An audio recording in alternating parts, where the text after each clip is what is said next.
ជំរាបសួរបងប្អូនទាំងអស់គ្នាវិលជួបគ្នាសារជាថ្មីទៀតហើយមេរៀនរបស់យើងត្រូវរៀននៅថ្ងៃនេះគឺយើងឃើញនៅលើអេក្រង់ស្រាប់ហើយបាទដែលយើងត្រូវរៀនគឺគេសួរថាបាទជាសន្ទនាមួយបាទសួរថាតើនេះជាបងប្រុសរបស់អ្នកឬបាទអញ្ចឹងក្នុងមេរៀនរបស់យើងថ្ងៃនេះគឺជាប្រយោគសំណួរមួយដែលប្រើប្រាស់បាទចាំថ្ងៃដែរពាក្យសាមញ្ញបាទនេះជាបាទឬក៏នោះជាអញ្ចឹងបាទនេះជានរណាអញ្ចឹងបាទ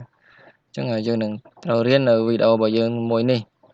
បាទហើយកុំភ្លេចជួយ Subscribe ម្នាក់មួយផងឬដាក់សញ្ញាកណ្ដឹងដើម្បីទទួលបានវីដេអូថ្មីៗដែលខ្ញុំបង្រៀនភាសាចិនដល់អ្នកទាំងអស់គ្នាជារៀងរាល់ថ្ងៃបាទហើយនឹងជួយ Like Share ម្នាក់មួយផងដើម្បីចែករំលែកនៅវីដេអូបង្រៀននេះឲ្យបានអ្នកទស្សនាបាទបានឃើញច្រើននិងបានរៀនជាមួយគ្នាបាទឥឡូវយើងនឹងចាប់ផ្ដើមអាននៅមេរៀនរបស់យើងថ្ងៃនេះបាទហើយយកចិត្តទុកដាក់ស្ដាប់នៃការអានរបស់ខ្ញុំតោះចាប់ផ្ដើម这是你哥哥吗这是你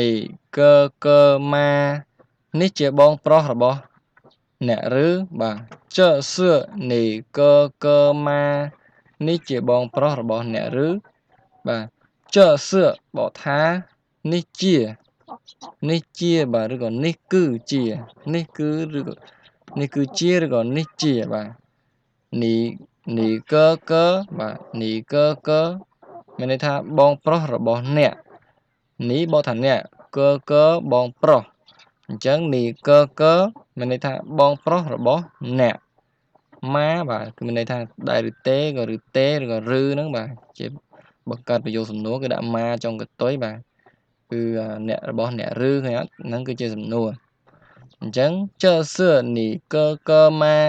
នេះជាបងប្រុសរបស់អ្នកឬបាទ这是បាទនេះជាបាទឥឡូវយើងទៅឆ្លើយនៅសំណួរមួយនេះ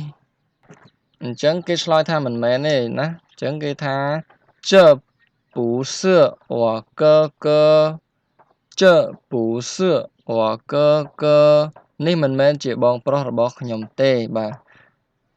这不是បាទ这不是នឹងនេះមិនមែនបាទនេះមិនមែនជា这不是នេះមិនមែនជា我哥哥បងប្រុសរបស់ខ្ញុំណា这不是我哥哥នេះមិនមែនជាបងប្រុសរបស់ខ្ញុំបាទបើសិនជានេះជាបងប្រុសរបស់ខ្ញុំយើងមិនបាច់ដាក់ពាក្យពុទៅគឺបានហើយយើងត្រូវនិយាយថា这是我哥哥បាទពាក្យពុហ្នឹងបកថាមិនមែនណាឬក៏ទេអញ្ចឹងយើងលុបពាក្យពុនឹងចោលយើងដាក់តែចឬហើយដាក់ស我哥哥បាទ这是我哥哥នេះជាបងប្រុសរបស់ខ្ញុំបាទហើយបើមិនមែនគឺយើងត្រូវអានដូចបាទការបង្ហាញរបស់យើងហ្នឹងបាទ这不是我哥哥អញ្ចឹងមកអាហ្នឹងយើងបកថាមិនមែនបងប្រុសរបស់ខ្ញុំឥឡូវយើងទៅពាក្យមួយទៀតបាទហើយគេនិយាយតបទៅវិញទៀតហើយថានោះគឺជាបងប្រុសរបស់ខ្ញុំណា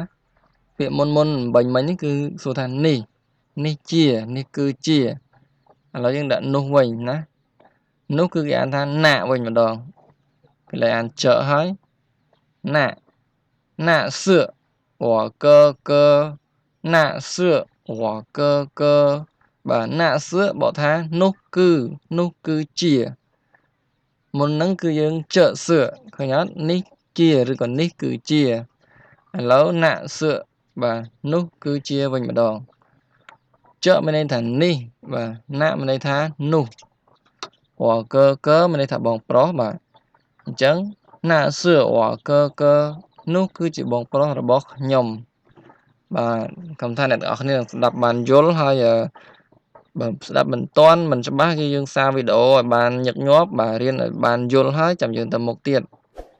បាទរៀនអានរៀនទន្ទិញរៀនសរសេរបាទឥឡូវយើងទៅពាក្យមុខបន្តទៀតបាទពាក្យរបស់យើងនៅថ្ងៃនេះឥឡូវគេសួរទៀតហើយថានេះជាអ្នកណាណា这是谁这是谁谁នឹងបកប្រែថានរណា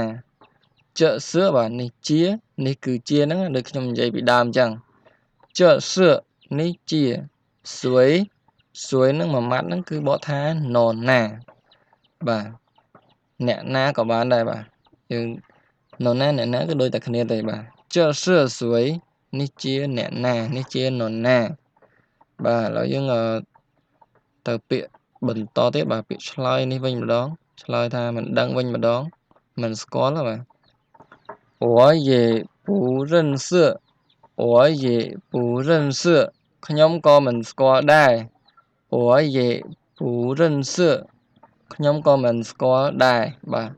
ព្រោះខ្ញុំយេហ្នឹងគឺមានន័យថាកយេបាទកមិនមែនកជាប់ក្បាលយើងទេបាទកមានលេខ8ខ្មែរពីលើហ្នឹង我也ខ្ញុំក៏不认识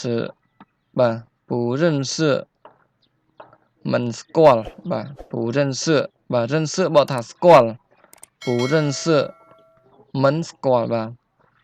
ពុបកថាមិនណា不认识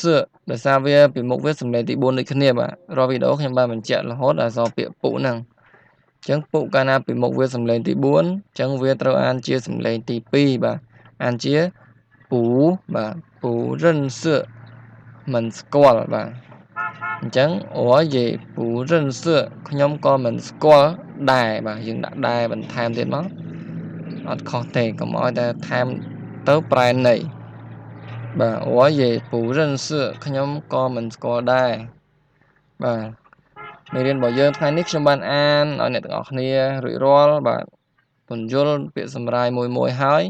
បើយើងអត់ច្បាស់យើងត្រូវសារវីដេអូឡើងវិញដើម្បីរៀនឲ្យបានច្រើនស្ដាប់បានច្រើនបាទហើយរៀនសរសេរផងឲ្យបានស្គាល់អក្សរចិនហើយខិតខំរៀនសូត្របាទព្យាយាមអត់ធ្មត់ឲ្យបានរៀនបានច្រើនប្ររយៈពេលវែងនឹងទទួលបានលទ្ធផលតែបើយើងមិនហ៊ានចំណាយពេលបាទឃើញរៀនចង់មកផ្លែតហើយឈប់រៀនវិញហ្នឹងគឺបាទគឺអត់ប្រយោជន៍ហើយបាទអញ្ចឹងហើយយើងត្រូវព្យាយាមឲ្យបានយូរអង្វែងទៅទទួលបានលទ្ធផលមិនអាចរៀនមួយខែពីរខែចេះនិយាយបានទេបាទឥឡូវខ្ញុំសូមបញ្ចប់វីដេអូមេរៀនរបស់យើងត្រឹមហ្នឹងសិនបាទចាំជួបគ្នានៅថ្ងៃក្រោយទៀតនៅមេរៀនថ្មីរបស់យើងទៀតបាទសូមអរគុណសូមជម្រាបលា